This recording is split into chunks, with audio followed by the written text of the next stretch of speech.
Guys, ah, dito tayo sa kulungan ng manok. Yung bagong kulungan ng manok, guys. Yan. Bali, yung mga breeders, guys. Yan. 5 piraso. Yan. Isang tandang, tsaka 4 na dumalaga. No? Yan. May itlog na yung isa. Ayun guys, yung 2 itlog na. Ayun guys.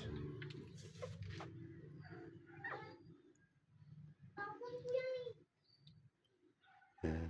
So, mais yung pinapakain ko. No? Ayan. Ng lambat sa ibabaw.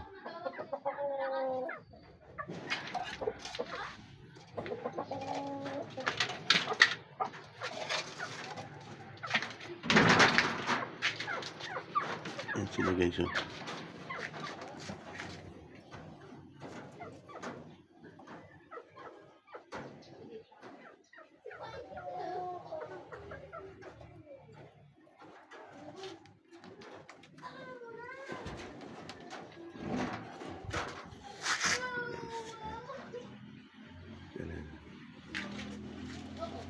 Yan yung dating lababo natin dito guys. So ginawa ko na kulungan na lang kasi hindi na rin namin nagagamit dahil doon na kami naglipat sa kabilang doon sa may lutuan guys, para malapit yung paghugas ng mga ginagamit sa pagluluto. Yun lang guys. Maraming salamat sa panunood.